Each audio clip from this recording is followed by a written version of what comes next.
Tata Motors पे शशांक जैन का है। इन्होंने 934 में 50 शेयर ले रखे हैं काफ़ी समय से।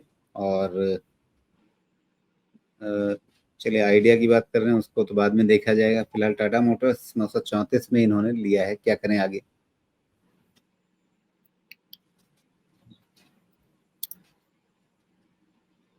अब तो शायद जैगवार लैंड रोवर भी सस्ते दाम में मिले, खरीदें और इनके सेल्स को बढ़ाएं।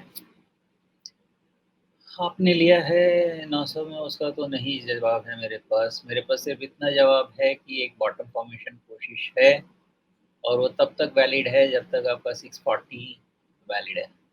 640 के नीचे क्लोज होगा तो मुश्किल है, जो कि थोड़ा अभी लगता नहीं है, क्योंकि मार्केट टेलविंड मिलना चाहिए इसको। तो उस केस में क्या पॉसिबिलिटीज है? उस केस में 200 डीएमए की पॉसिबिलिटीज रहेंगी, 800, 815 ये सब रेंज की पॉसिबिलिटीज रहेंगी। फिर वहाँ देखेंगे क्या ये करने वाला है।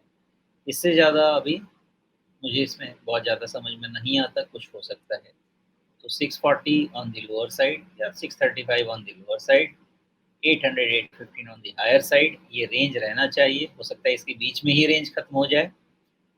तो जैसे जैसे समय आएगा वैसे वैसे इसकी वैल्यूएशन होनी चाहिए। जी, लेकिन जिस तरह से सुमेश अभी एक तरह से कहा जाए कि टैरिफ रिविजन्स फिर हो रहे हैं, उसके मद्देनजर जेएलआर के लिए तो संभावनाएं काफी अच्छी वापस हो जाएंगी ना, सुधर जाएंगी, तो उसका फायदा टाटा मोटर्स को आगे मिलेगा। सेल्स तो बढ़ने चाहिए हमारे यहाँ, अगर वैसा हुआ तो।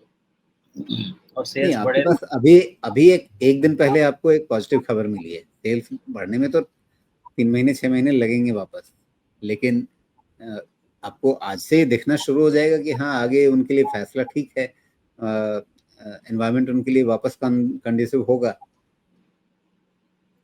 बिल्कुल सही बात है, लेकिन क्या है ना, अभी भी मैंने जहाँ तक देखा है टाटा मोटर्स का, भले ही उनके पास लैंड रोवर हो, जो भी हो, जैगवार हो, सब कुछ है, लेकिन उनका सर्विस इशू हर जगह सुनने को मिलता है। तो उसको कितना, क्योंकि ये सब जो लग्जरी सेगमेंट में खरीदता है ना कोई भी, देखिए अब जैसे उनका डिफेंडर वगैरह है, वो सब तो जिनको थोड़ा सा रुआब है, जिसको जिसको जिसको कम पैसा रहता है, वो 60 लाख में फॉर्च्यूनर खरीद लेता है। जिसके पास ज़्यादा पैसा रहता है वो 1.25 करोड़ के ऊपर देके डिफेंडर खरीद लेता है। वो चीज़ एक अलग सेगमेंट है। लेकिन जो भी लग्जरी सेगमेंट खरीदते हैं ना, वो एक आफ्टर सेल सर्विस पे बहुत ज़्यादा फोकस्ड रहते हैं, जो मुझे अभी भी उसमें लैकिंग तो दिखता ही है। बट क्या ये चीज़ सेल्स को इम्प्रूव कर सकता है? Because India is a highly price sensitive market, price elasticity of demand बहुत हाई होती है, तो उसका उनको बेनिफिट मिल सकता है।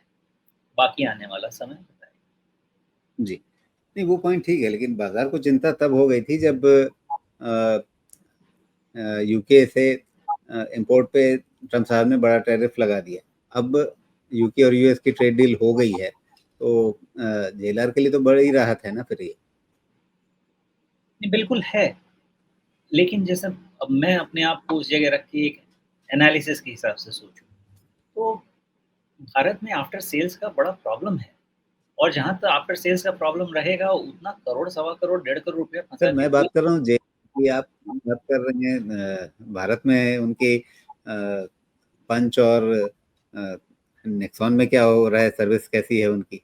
नहीं, मैं तो बात कर रहा हूँ कि भारत में भी जैगुआर लैंड रोवर का सेल्स बढ़ेगा ना। हमारे यहाँ भी अगर इम्प्रूवमेंट होगी, हमारे यहाँ भी अगर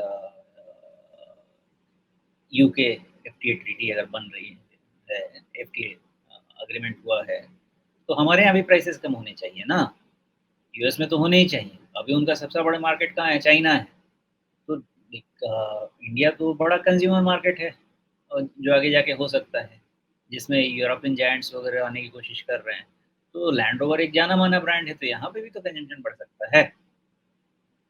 तो दोनों मार्केट है, यूएस मार्केट है, ये मार्केट है, दोनों जगह उनके पास अपॉर्चुनिटी है सेल्स बढ़ाने की, और ये इनके लिए फायदेमंद हो सकता है। बिकॉज जैगुआर लैंड रोवर का अभी भी 60% प्लस, जहाँ तक मुझे याद है, सेल्स कॉन्ट्रीब्यूशन है, तो ये इनके फेवर में जाएगा। अब देखिए, हमारे मित्र आपकी टिप्पणी पे क्या कह रहे हैं। प्रभात कह रहे हैं कि सुमित सर ने फॉर्च्यूनर वालों को गरीब बता दिया। अरे सॉरी, गरीब नहीं बता दिया मैंने, ये कहा रिलेटिव अ, एनालिसिस करके दे रहा था। ऐसा कुछ नहीं है।